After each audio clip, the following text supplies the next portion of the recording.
Alors, quelle que soit la nature de qui vous dirige, quand Dieu le dit, il va le faire. Je ne sais pas si vous êtes en train de comprendre ça. Malgré tous les plans qu'il peut avoir, il y a des volontés inévitables de Dieu qui sera obligé de le faire. Même si lui, il appelle ça autrement.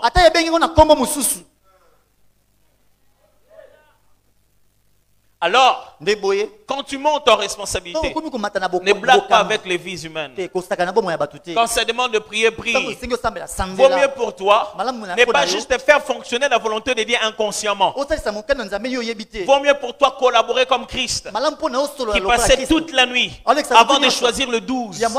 Il s'est levé le matin et qui vivait une rediffusion. Et dit, je ne fais que ce que j'ai vu faire au Père. Parce que le matin, quand une chose arrivait, il dit, ah, ça je le savais. Père, fais de moi un dirigeant qui parle avec toi d'abord avant que les choses n'arrivent.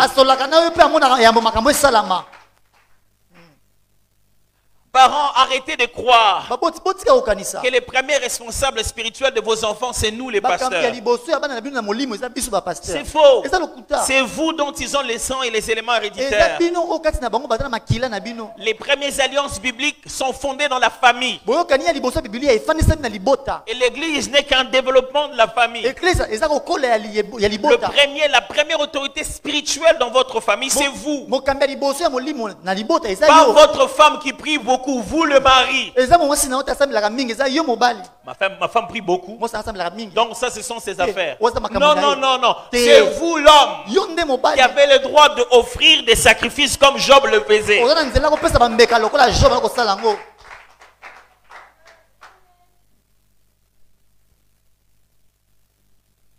Ne gardez pas des enfants en vous disant ils vont faire les sciences ou les études que vous n'avez pas faites. Priez plutôt pour savoir pourquoi Dieu vous les a donnés. Parce que vous n'êtes qu'intendant de destinée. Ils ne peuvent pas devenir ce que vous avez voulu être. Eux, ils sont eux. Et Dieu les a envoyés intentionnellement. Et vous, vous ne lisez pas les plans. Vous les envoyez dans n'importe quelle école. Ne savez-vous pas que l'école lui l'étudie? C'est là-bas qu'il va rencontrer les amis de cette destinée avec qui ils vont travailler quand ils deviendront grands. Vous ne savez pas l'université où il grandit. C'est là-bas qu'il va trouver les ministres qu'il va nommer. Vous ne savez pas que les milieux qu'il fréquente, ce sont ces personnes-là qui vont attirer quand il ira dans la grandeur. Ne les faites pas étudier n'importe où.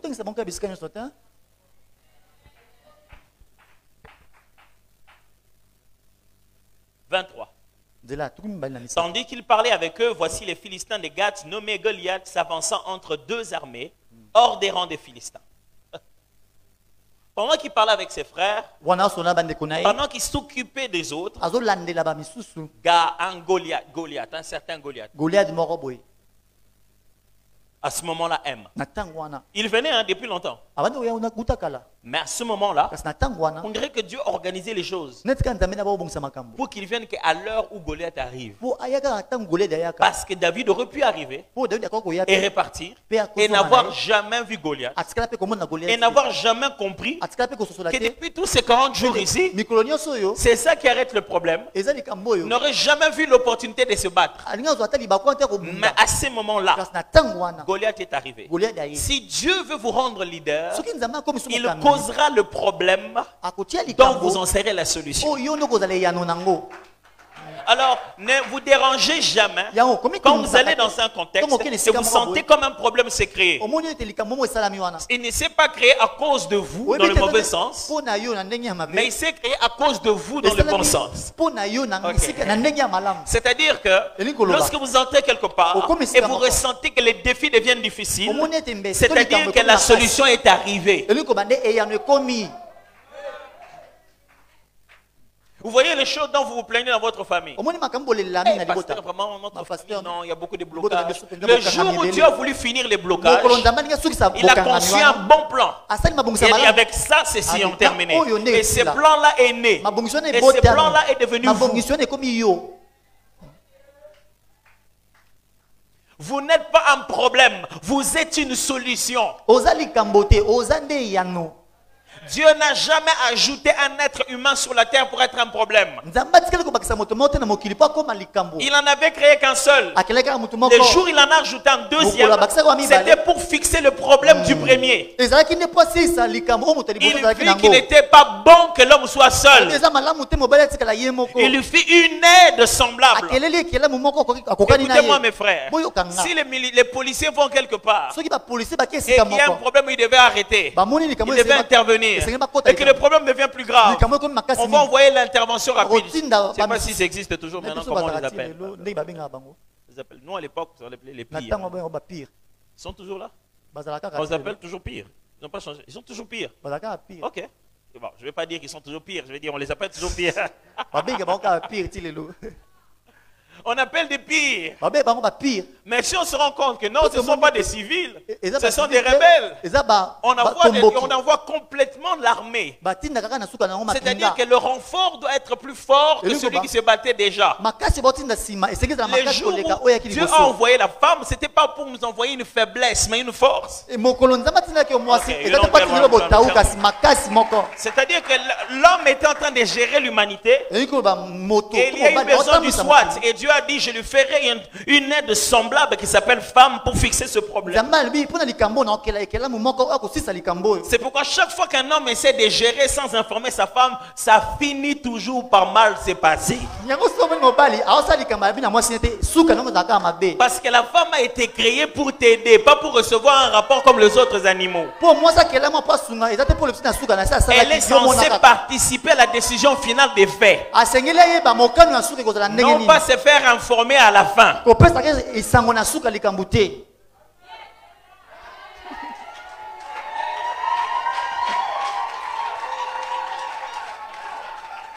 Les frères, ce n'est pas pour des raisons de Mars. Dans tous les cas, Mars est ici. Il y a 2 jours pour te récupérer la télécommande.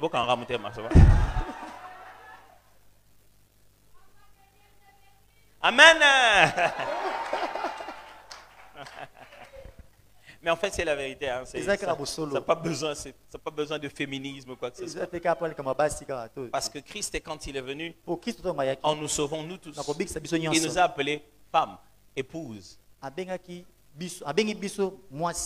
L'autre peut nous appeler collègues. Mais le summum de la relation de participation, c'est celui de l'homme et de la femme. Et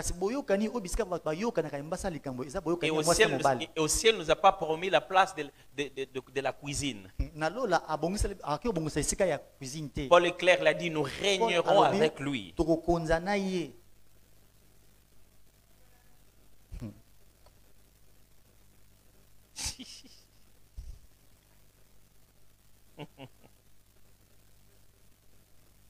Vous êtes toujours là ou je vous ai perdu? Je suis en train de vous expliquer. Si Dieu vous choisit pour diriger les gens, il va causer un problème pour que les autres remarquent les compétences que vous avez. Mais ce problème-là doit être un problème que toutes les autres compétences qui vous ont précédé ne peuvent pas résoudre. Pour faire ressentir ta place, Dieu fera en sorte qu'un problème qui n'existait pas quand toi tu n'étais pas là vienne. Même un problème qui a toujours existé revienne. On raconte une folle histoire d'un monsieur. Après avoir fini sa formation ici au Congo, il s'est retrouvé aux États-Unis. Pourtant, il avait fait une belle formation informatique, le programme de Cisco, tout. Il se retrouve là-bas, il cherche le diplôme. On lui dit, mais avec ton diplôme ici, il n'y a pas vraiment de place. Jusqu'à ce qu'il arrive dans une entreprise qui lui dit, bien sûr, que c'est une entreprise informatique. Mais avec ton diplôme, on n'a pas de place pour un informaticien, on a de place que pour un balayeur. Il n'y a pas de saumetier. On va commencer par là. L'erreur que nous avons au Congo. Les gens ne veulent jamais commencer quelque part. Vous savez, ça ne s'écrit pas.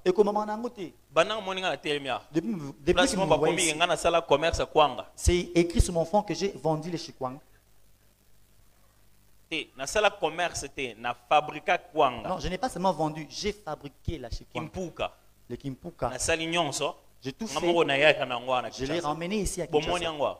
Vous l'avez vu écrit, c'est écrit sur mon front. Depuis que je suis là, c'est écrit sur mon front. C'est énervant. Tu donnes à quelqu'un $100 et tu dis $100 seulement. Et puis ça raconte. On peut se mettre $100. C'est ça. Ah, mais $100 caca. Remets-moi ça. Vous connaissez des gens qui ont de petits commerces, ils vendent des cartes comment on appelle ça, des cartes de recharge là, cellulaire, AirTime. Et il a à peine 100 000 francs de. On a 100 000 francs. Yobé, tu as 4 grands frères non batol. Obé, tu as payé 100, tu vas demander à 4 grands frères. Chacun te donne $100. On se retrouvera à $250, $300 à la fin du mois. Et puis mois prochain, on rebandazou aussi. Et le mois prochain, tu vas encore recommencer à demander. Et Dieu n'aime pas verset à Matthieu 7:7. Et c'est toi qui utilises souvent le verset de Matthieu 7:7. Et puis on se plaint. Après un mois $20. Tu te plains aussi, tu dis aussi qu'il m'a donné seulement $20. Il faut arrêter ces choses-là. Il faut commencer quelque part. Toujours. Et le jeune homme a commencé à balayer. Un jour, panique au bureau. Tout le monde court dans tous les sens. À l'époque, c'était vieux. Les ordinateurs ne vivaient qu'avec des unités centrales. Mais l'entreprise où il balayait fournissait beaucoup de services à plusieurs personnes dans le pays. Il voit des gens entrer, les gens courir. Qu'est-ce qu'il a lui fait que balayer?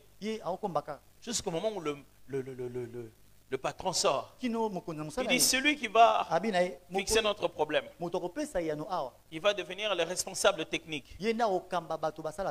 Imagine-toi qu'on cite ton poste, que quelqu'un va devenir toi si tu as quelqu'un de le responsable technique va chercher aussi des solutions.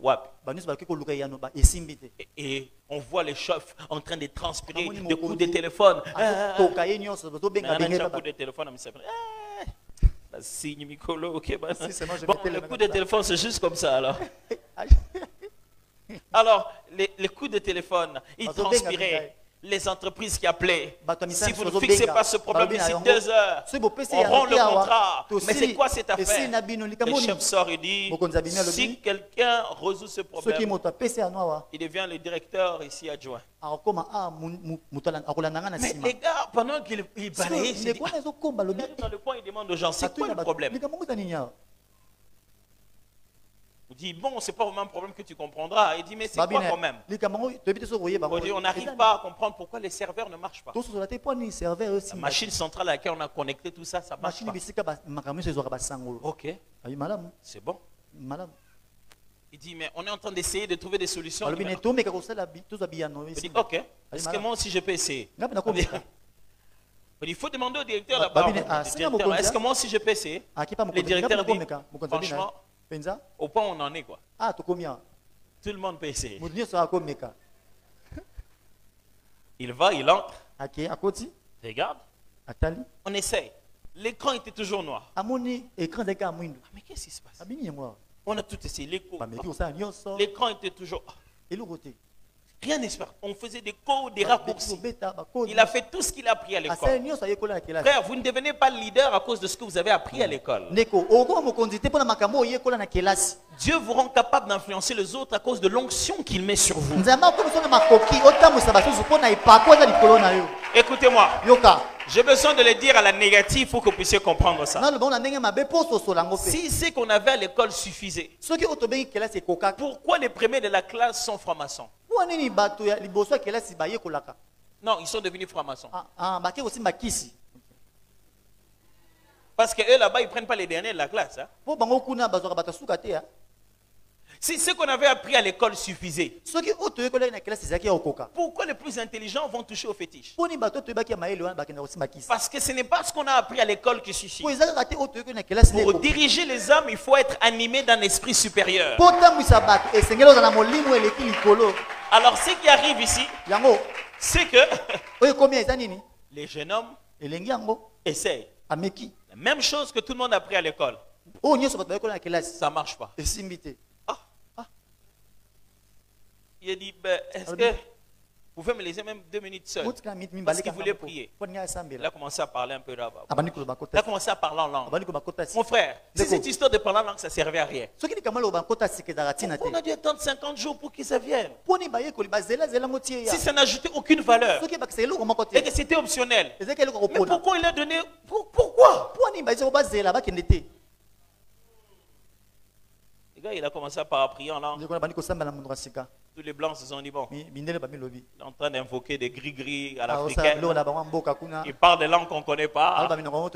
Ils sont sortis. Il a commencé à prier, à parler. Il dit, Seigneur, quand Dieu vous rend leader, ce n'est pas pour que vous puissiez faire les choses sans lui. Ok, j'aimerais bien vous expliquer. Quand Dieu vous envoie, ce n'est pas parce qu'il est absent. Quand Dieu vous envoie, ce n'est pas parce qu'il est absent. C'est parce qu'il est présent avec vous. Le jeune homme se rend compte qu'il faut chercher Dieu maintenant. Prie. Pendant qu'il priait, il a reçu une vision. Une petite vision. Boum. Une petite vision. Où il a juste vu que, en fait, il y avait une image où il y avait le bouton où on appuie pour pouvoir allumer l'écran de l'ordinateur.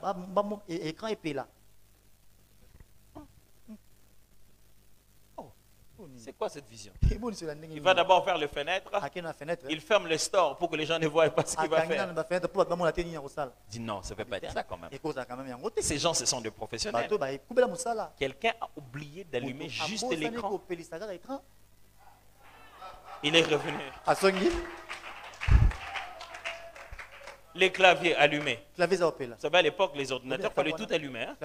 Chaque clavier allumé, une instance centrale allumée, tout est allumé. Depuis qu'on essayait tout, ça passait pas. L'écran ne s'ouvrait pas. Parce que quelqu'un n'avait pas allumé. C'est quoi cette affaire? Vous savez, à l'époque, on branchait l'écran séparément. On ne l'avait pas branché. Il descend, il voit, il branche. Pense, ça s'allume. Les gars, il est complètement pas possible. Il sort. En poussant bien son balai. Il dit, mais qu'est-ce qu'il y a? Il dit, non, c'est bon. J'ai fixé le problème, c'est bon.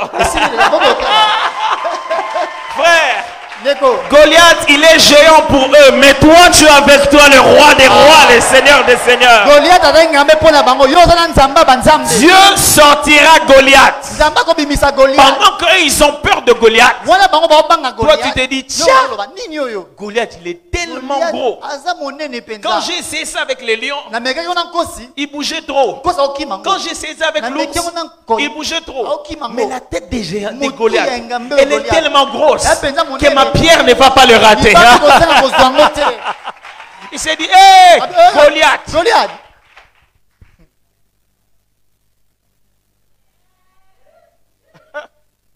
savez, quand vous lisez l'histoire de David et Goliath, vous pensez que c'est un petit garçon qui se bat avec un grand armurier, quelqu'un de puissant. Un petit garçon, oui.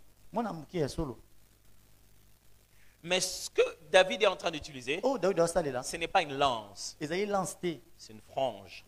On appelle ça comme ça par terme seulement. Mais dans l'armée, il y avait 3 genres de combattants. Et il y avait donc l'infanterie, on appelle ça l'infanterie.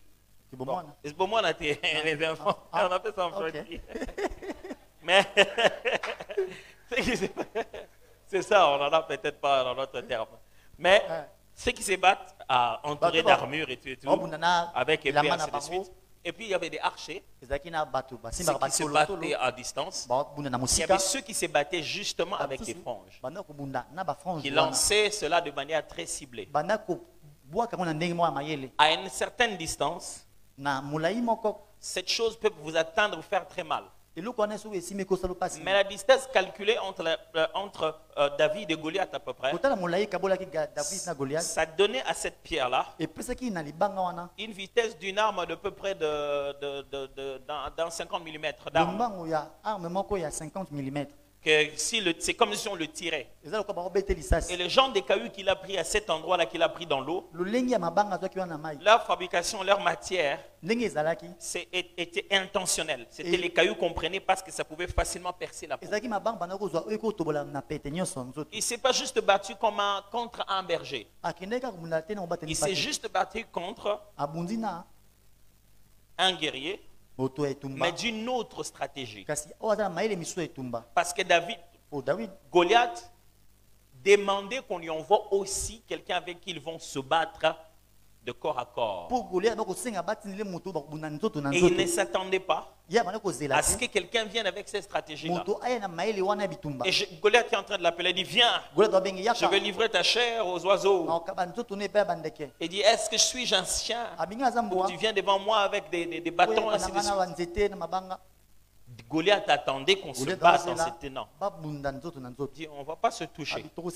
Je vais rester dans ce que j'ai fait le mieux avec mon Dieu. Frère, quand Dieu vous envoie pour diriger les gens, il ne vous demande pas d'emprunter les armes des autres. C'est pourquoi quand vous êtes en train de faire votre parcours avec Dieu, n'abandonnez pas ce qui fait votre force.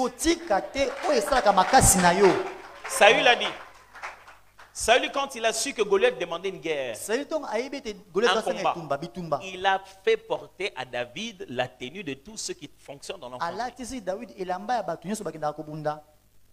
Il a dit, prends l'armure. Il lui a mis la tenue pour le style de combat. Il a dit non, pas avec ça.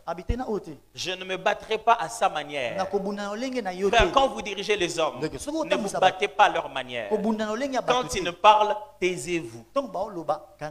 Quand ils racontent, soyez gentils. Quand ils conçoivent des mauvais plans, démontrez l'amour. Parce que les choses qui vous ont amené jusque-là vous maintiendront encore beaucoup plus loin que là où vous êtes. Ne jouez pas au jeu du diable, il en est maître. Est-ce que quelqu'un m'entend très bien? Ne jouez pas au jeu du diable, il en est maître. Restez dans la stratégie de Jésus. La même stratégie qui a marché avec 2 personnes, elle marchera même avec des milliers de personnes. 24.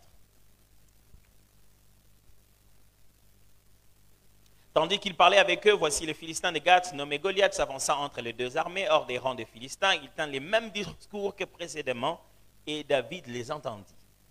À la vue de cet homme, tous ceux d'Israël s'enfuirent devant lui et furent saisis d'une grande crainte. Vous voyez l'effet qu'il fait aux autres? Chacun disait, avez-vous vu s'avancer cet homme? C'est pour jeter à Israël un défi qu'il s'est avancé. Si quelqu'un le tue, le roi le comblera des richesses. Il lui donnera sa fille et il affranchira la maison de son père en Israël. Frères et sœurs, vous devez savoir une chose. Chaque fois que vous avez des combats en tant que leader, ce n'est pas vous que l'on cherche.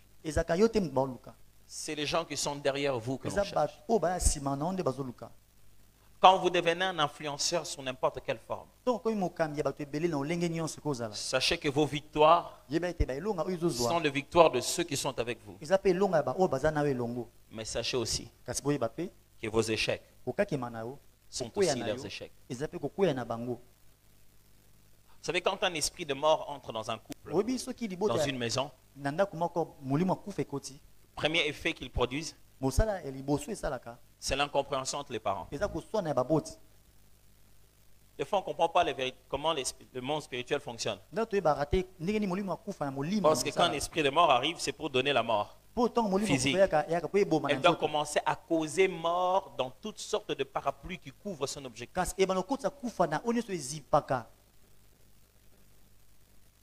Première des choses, le couple commence à se chamailler pour tout et pour rien. Il n'y a plus de vie de prière. À ce moment-là, un enfant tombe malade. On ne sait pas qui va vraiment le suivre de près. Chacun un peu énervé. Et l'enfant tombe encore malade. Et c'était juste une petite fièvre. Et puis on le ramène à la maison. Et puis la nuit, l'enfant tombe brusquement très malade. Parce que le parapluie de l'unité des parents n'est plus. Et ça, avant de le causer, bien avant, commence par une distraction. Les parents sont tous pris dans leur téléphone. Dans leur milieu, on ne fait que parler des autres. Ils n'ont pas le temps de prier. Frère, le diable est méthodique. Il est stratégique. Vous voyez, quand on vient dans un endroit, on dit comment on peut gagner les âmes qui sont ici. Il fait des réunions de stratégie sur savoir comment t'atteindre. Le diable n'est pas fou. Il a toujours fait ces mêmes stratégies. Mais les hommes continuent toujours à tomber là-dedans. Ce que j'essaie de vous expliquer, c'est que vos victoires ont des conséquences sur les gens qui vous suivent. Mais vos défaites aussi. Alors être leader, c'est se battre au nom de tout le monde. On dit à David, si tu gagnes, ta famille est libre d'impôts. Non seulement toi, tu vas épouser la fille du roi. Il n'y a pas que des conséquences pour toi. C'est juste que pour ta famille. Sache que si tu finis ce temps de prière, le résultat ne sera pas que pour toi. Il sera aussi pour ta famille. Tu vois, quand le diable t'empêche de faire ces veillées-là, de finir ces jeûnes-là, ce n'est pas que toi qui l'empêche. Il voit toutes les personnes que tu vas libérer avec. Il voit ça. Cette distraction-là, cette vie de prière qui est en train de disparaître. Il voit tes enfants. Il voit tes soeurs, tes frères. Il voit même tes voisins. Il voit même des collègues qui sont devenus proches de toi. Il dit, ce gars, il est stratégique. Frappons le berger et dispersons les brebis. Le diable sait très bien que notre promesse est claire. Crois au Seigneur Jésus et tu seras sauvé, toi et ta famille. Cette phrase qu'il dit au joaillier, il dit, écoute, donne ta vie au Seigneur.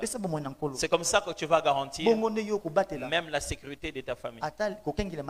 Parce qu'il était prévu, s'ils avaient fui de là par eux-mêmes, on devait le tuer lui et toute sa famille. Ça ne veut pas dire que puisque toi tu as cru, ça lui a sauvé ta famille. Non. Si tu crois au Seigneur Jésus, ça sauvera aussi la conséquence de la vie de ta famille. C'est vrai, je sais. C'est toujours comme ça. Tellement qu'on a écouté tous les versets, soit dans un bus, soit dans... C'est l'avantage du réveil, mais aussi ses conséquences de réveil. Des fois, le réveil amène beaucoup de... Frère, sachez-le. Quand vous gênez, vous ne gênez pas que pour vous. Votre famille a besoin que quelqu'un gêne. Votre famille a besoin que quelqu'un prie. Votre famille a besoin que quelqu'un fasse cette veillée de bout en bout. Vous savez, quand vous étudiez, vous n'étudiez pas que pour vous. Votre famille a besoin de quelqu'un qui puisse étudier et avoir son diplôme jusqu'au bout.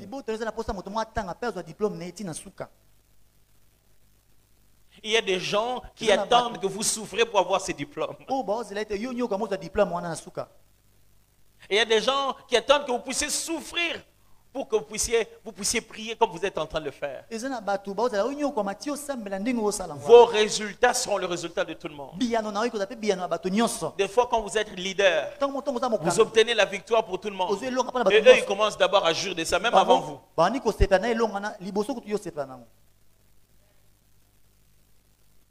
Mais la seule chose qu'ils ne pourront jamais prendre, c'est la couronne. C'est toi qui deviendras roi, pas eux. Mais mes frères, est-ce que vous êtes prêts à payer les prix pour les autres? Ça, c'est le problème que nous avons. On n'est pas prêt à payer le prix pour les autres. On préfère que les pasteurs le payent. Hey, pasteur, tu as un problème bien dans la famille. On a tant de problèmes dans la famille. Pasteur, vraiment, il faut un intercesseur. Il faut des intercesseurs. Vraiment, il faut pas lien dans la famille, pas lien. On passe le temps à la prière parce qu'il y a trop de liens. Ok, je vais t'expliquer un autre lien. Le lien de sang que tu as avec tes femmes, tes frères, tes sœurs, te positionne mieux à faire une réclamation pour eux.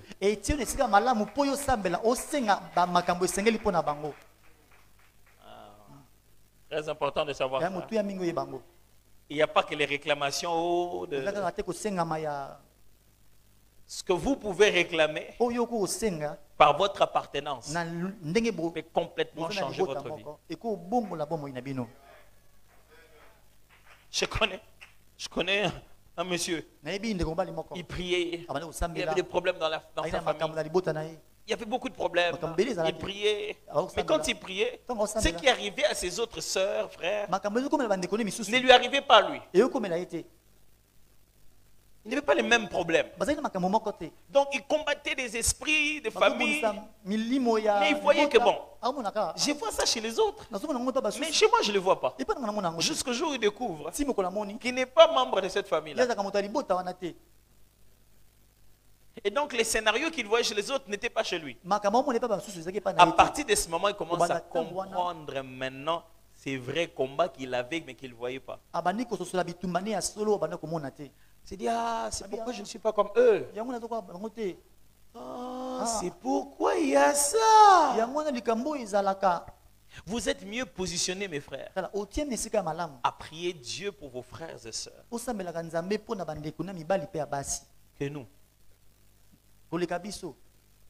Mieux positionnés. Mais, est-ce que vous êtes prêts à payer le prix? On ne lui a pas dit, hein? Mais s'il avait perdu. Non seulement il n'allait pas avoir la fille pour épouser, mais sa famille aussi.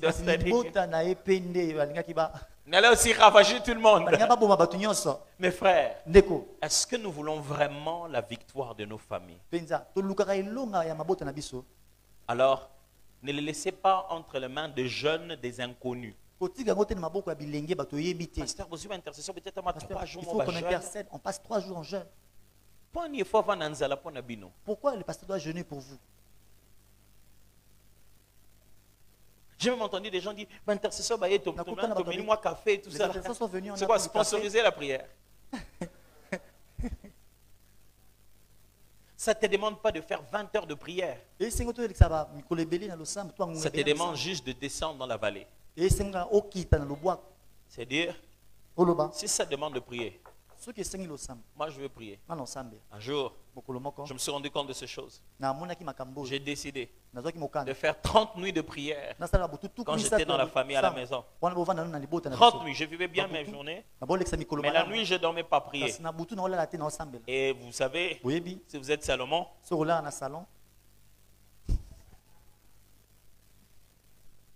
vous devez trouver des techniques pour éviter les moustiques. Alors moi, chaque nuit, quand tout le monde quitte les salons, les moustiques viennent. Moi, avant, donc, j'allais dormir un peu dans la chambre. Quand c'est minuit, je vais au salon maintenant, parce que les propriétaires de la chambre sont entrés dans la chambre. Et je viens prier. La seule parade que j'avais trouvée, c'était me couvrir d'un drap blanc, parce qu'il semble que quand c'est la couleur blanche, les moustiques ne viennent pas. Un jour, mon père, je ne sais pas, il n'a pas bien dormi ou quoi. Ou il avait entendu peut-être mes bruits. Je ne criais pas, j'avais appris que prier et crier, c'est différent. Et il vient, il ouvre la porte du salon à 1h du matin et il voit quelqu'un couvert dans du drap blanc.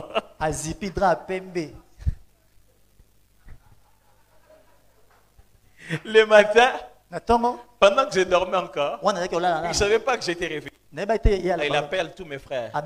Il dit, mais est-ce que vous surveillez bien votre frère? Il n'est pas entré dans des choses bizarres.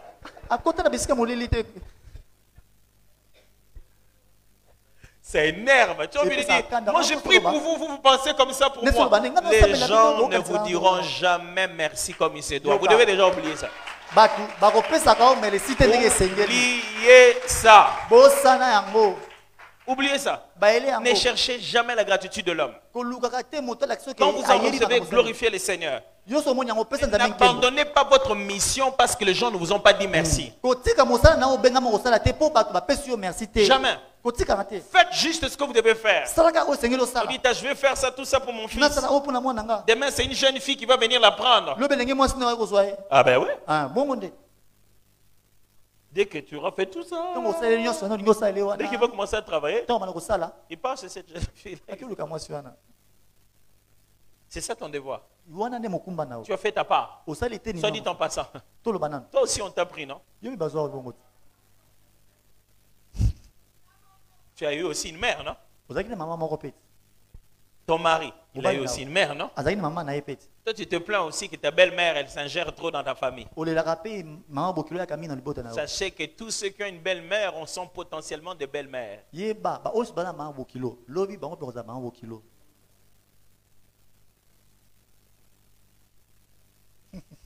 Où sont parties celles qui disaient Amen tout à l'heure quand je parlais de la femme?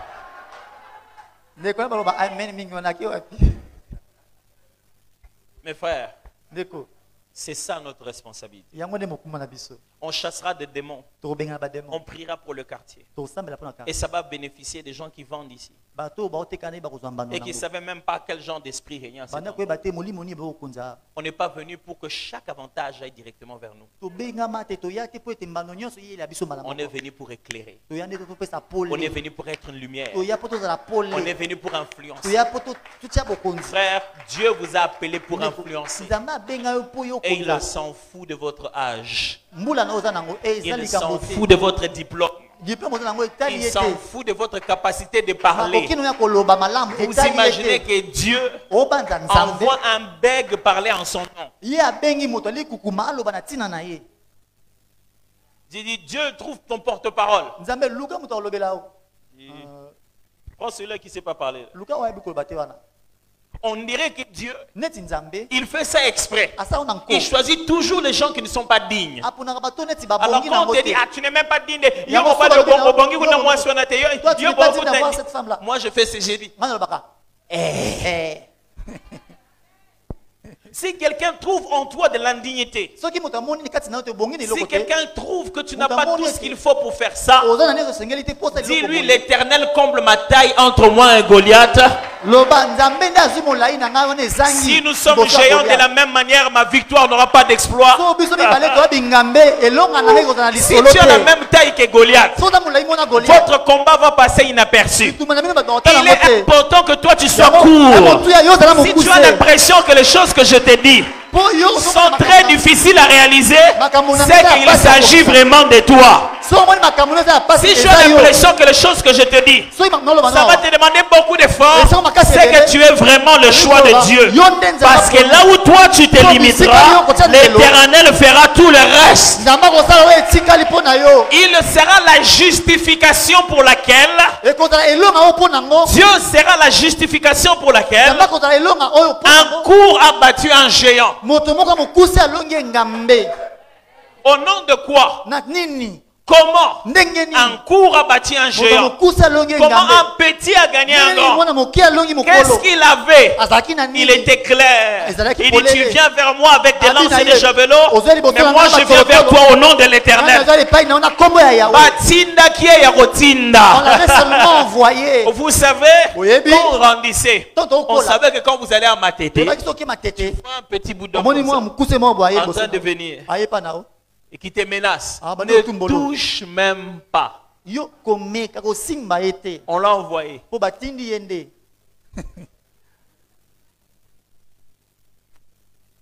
Et là, Goliath a commis la plus grosse erreur. Celui qui gagne a fait gagner tout le monde. Ok. Quand Jésus a vu ça, mais David, ça c'est fantastique. Ça c'est exactement ce que je vais faire. David est allé, il a gagné. Vous savez ce qui s'est passé? Quand David a gagné, les Philistins se sont mis à fuir. C'est-à-dire, il n'y a plus eu de guerre individuelle. Quand moi, juif, israélite, je te rencontre philistin. Même si je suis court, tu n'as même pas les droits de m'intimider. Parce que toi et moi, on ne se bat plus. Notre guerre a été faite. Ok, vous n'avez pas compris. Un jour, dans la vallée de l'ombre de la mort, cette vallée appelée le monde, Dieu a tant aimé le monde qu'il a envoyé son fils unique. Et quand il est arrivé, il a trouvé un géant qui terrorisait l'humanité. Et tout le monde l'appelait Satan. Il a dit, ok, on va se battre. Il avait une autre stratégie. Il a dit, ok, celui qui va gagner, celui-là fera gagner tout le monde. Et ok, c'est-à-dire si je gagne, les tiens ont gagné. Si je gagne, les miens ont gagné. Si tu gagnes, les tiens ont gagné. Et ok, on va faire ce combat-là. Et Christ l'a amené à Golgotha pour que ça soit public et tout le monde voit. Que personne ne puisse dire qu'il n'avait pas gagné. Et quand il a mené à Golgotha, le troisième jour après sa mort, pendant que tout le monde pensait qu'il s'en va mourir, il a vaincu. Et quand il est sorti de la mort, la Bible dit, les jours où il mourait, on voyait dans la ville de Jérusalem des gens qu'on savait être morts. Mais on les voyait marchant là-bas avec tout le monde. Pour quelle raison? Paul explique. Non seulement qu'il est allé dans les régions inférieures de la terre, il est jusqu'à aller voir la mort. Il dit, donne-moi les clés. Et quand il a récupéré les clés, il est ressorti. Alors Jean dit, à partir d'aujourd'hui, il n'y a plus de combat personnel. C'est-à-dire quand un Israélite rencontre un Philistin, ils ne peuvent plus se battre. Il y a eu un seul combat et ça c'est terminé. Quand je le rencontre, je perpétue la victoire qui m'a été accordée. Oh, je ne sais pas si vous comprenez ça. Frère, notre David a déjà vaincu. Notre David a déjà vaincu. Même si le Philistin que tu rencontres, essaie de t'intimider, n'aie pas peur. Rappelle-lui la session. Rappelle-lui la séquence. Nous ne devons pas nous battre, toi et moi. Le combat est déjà terminé. Il n'y a plus rien à faire, papa. Il n'y a plus de combat, mes frères. Jésus les a terminés. Ok. Peut-être vous allez comprendre ici. Quand Jésus est arrivé sur la terre et qu'il était en train de chasser les démons, un jour, il a voulu déléguer. Alors, il voulait déléguer. Il dit aujourd'hui, je ne veux pas travailler. Il veut déléguer les apôtres. La Bible dit, il appela les apôtres. Luc chapitre 10, chapitre 11. La Bible dit, Jésus leur donna le pouvoir au-dessus de la puissance de l'ennemi. Peut-être ces mots-là ne vous intéressent pas. Mais la Bible dit Jésus les appela et leur donna le pouvoir au-dessus de la puissance de l'ennemi. À l'époque, lorsqu'on voulait te donner plus d'autorité, on te donnait le droit de signer avec le sceau du roi. Ce n'est pas toi, mais quand tu utilises les noms, les signes, le sceau, le nom du roi, tu peux signer en son nom. Jésus les a appelés, il a dit, je veux vous faire monter des rangs. Vous n'êtes que députés, mais désormais, je veux vous donner le sceau du président. Chaque fois que vous signerez, mettez le sceau. Dites au nom de Jésus. Quand vous signez, faites-le en mon nom. Quand vous dites Jésus, les diables ne vous connaissent pas. Ah, vous êtes Kabengele, vous êtes Panzu, mais vous ne l'intimidez pas. Mais quand vous dites Jésus, vous n'étiez pas au combat de Philistins. Vous n'étiez pas à la vallée. Imaginez un soldat israélite qui n'était pas là quand David se battait. Il était là-bas. Quand il sort, il voit les siens en train de courir dans la vallée. Il court aussi. Monsieur, qu'est-ce qu'il y a? On a gagné. Mais comment? Ça signifie quoi? Il voit son ami. Il rencontre un Philistin, un gros Philistin. Il dit, toi, tu veux faire quoi? Tu veux faire quoi? Allez chez nous. Il dit, mon cher, c'est quoi cette affaire? Depuis quand tu as le pouvoir comme ça sur les Philistins, c'est le plus moi qui vis. C'est le plus moi qui vis. C'est David qui a fait ça à ma place. On ne se bat pas. Tu as raté le match. J'ai une mauvaise nouvelle pour les sorciers de ta famille. Ils ont raté le match. Ils auraient dû être là-bas à la croix de Golgotha. Ils auraient dû être là où les chefs se battaient. Écoutez, si les sorciers n'ont pas de souvenirs, demandez-leur d'aller dire à Satan. Il n'y a pas un spectacle aussi décevant que celui de citer le nom de Jésus dans une réunion du diable, dans une rencontre diabolique et satanique, où le diable est assis sur son trône et il est entouré des gens de quand le nom de Jésus est cité, il perd toute son autorité parce qu'il est le premier à fuir avant tout le monde. Je ne sais pas. Les autres ne connaissent même pas de quoi on parle. Dès qu'on a cité le nom du Nazaréen, les autres ne fuient même pas. Ils ne savent pas ce qui c'est. C'est lui qui a mauvais souvenir. Alors j'aimerais informer aux sorciers de ton quartier. Ils ne connaissent pas l'histoire. Et le match est déjà terminé il y a longtemps. Amen. Voilà ce qu'il attend de toi. Sois comme David. Va perpétuer cette victoire-là de Jésus. Va amener cette victoire-là jusque dans les racines. Je ne sais pas si quelqu'un m'entend ce soir. C'est ta responsabilité. S'ils te font peur, c'est parce que toi tu as accepté ça. Rappelez-leur les Écritures. Il a déchiré les actes dont les ordonnances les condamnaient. Par sa mort à la croix, il les a livrés publiquement en spectacle. Il ne les a pas gagnés en secret. Quand il est venu au désert, Jésus a donné 3 coups. Il a reculé. Il dit, je ne vais pas te gagner sans témoin. Il faut que ça soit sur le lieu du crâne. Il faut qu'ils me voient mort. Après, ils me feront ressusciter. J'ai une bonne nouvelle pour toi. Ta victoire ne sera pas cachée. Elle sera publique. Il faudrait que ça se voie. Que le même qui a perdu, c'est le même qui a gagné. C'est le même qui a gagné. Est-ce que quelqu'un peut lever ses mains et commencer à bénir Jésus pour l'œuvre de la croix? Commence à bénir Jésus pour l'œuvre de la croix.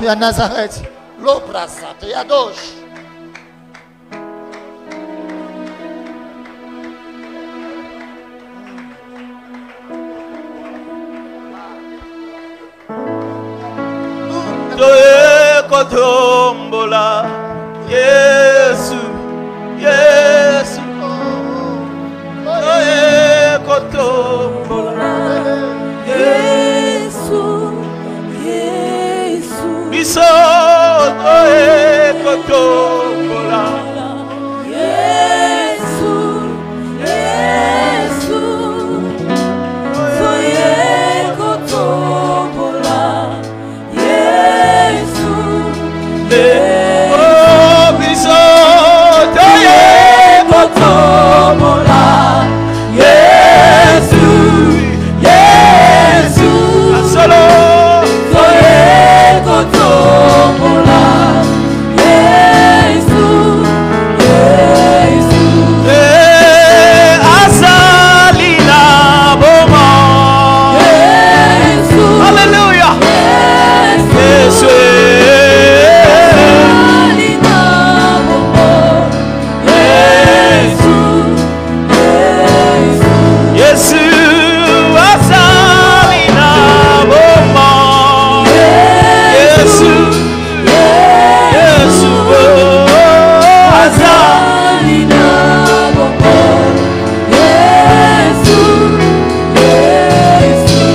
que quelqu'un se mette à prier, à imposé la victoire de la croix dans sa famille. A imposé la victoire de la croix dans sa famille. Imposer la victoire de la croix chez toi, dans ton entreprise, dans le sol où tu vis. Impose la victoire de la croix. Il a vaincu pour que je puisse vaincre aussi.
Levons juste les mains.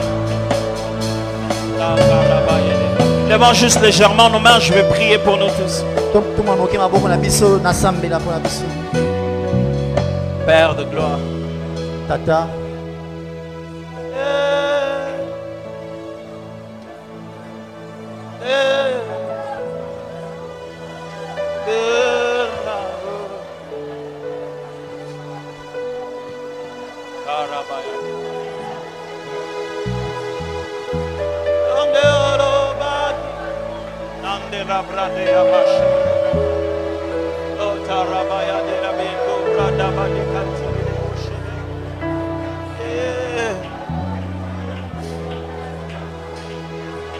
Je ne sais pas pourquoi vous êtes là, mais Dieu est là pour vous visiter, vous ici.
Alléluia.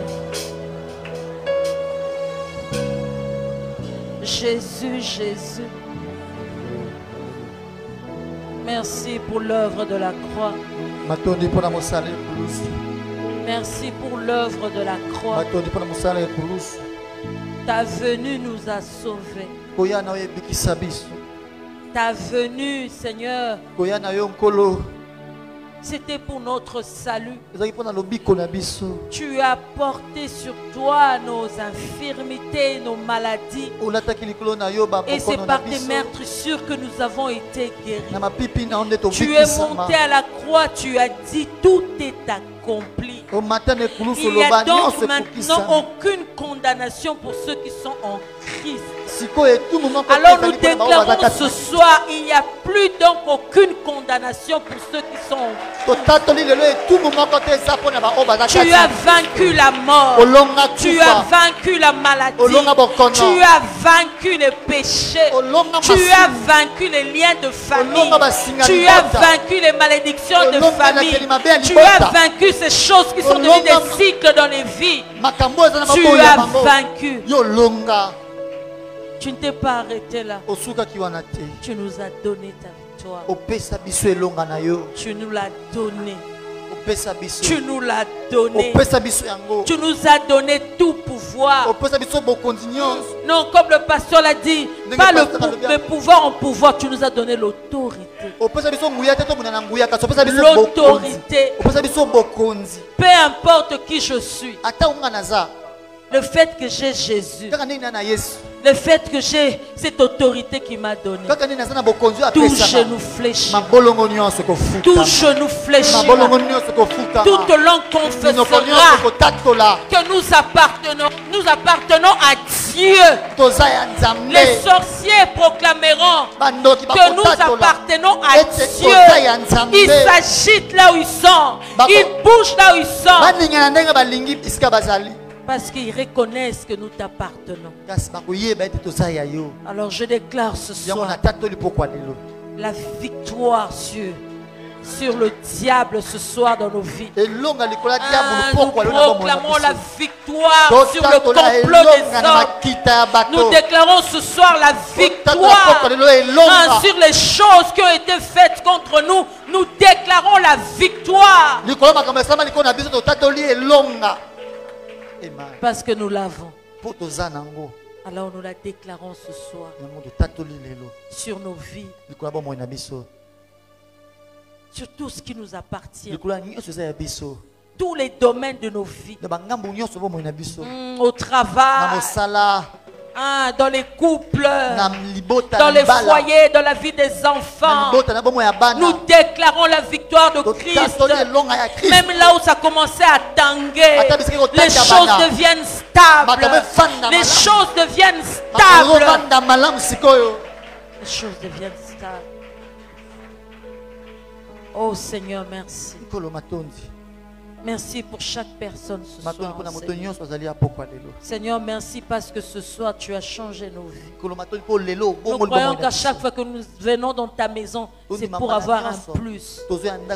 Alors nous rentrerons dans nos maisons ce soir avec des cris de victoire. Parce que nous l'avons entre nos mains. Nous rentrerons. Cet oncle-là, cette personne, il nous voyait avoir peur d'habitude. Il nous verra ce soir rentrer plein d'assurance. Plein d'assurance. Parce que celui qui marche avec nous est plus grand que lui. Celui qui est avec nous nous a donné l'autorité sur lui. Seigneur, merci ce soir. Seigneur, de nous rappeler qui nous sommes. Merci de nous rappeler ce que nous possédons, Seigneur, par Christ. Parce que souvent, lorsque nous avons des difficultés, nous oublions même qui nous sommes. Alors, Seigneur, merci ce soir de nous rappeler que nous avons l'autorité sur tout. L'autorité sur tout. Et c'est avec cette autorité que nous allons rentrer avec dans nos maisons. Ah Seigneur, continue de nous faire du bien. Nous t'acclamons, nous t'acclamons.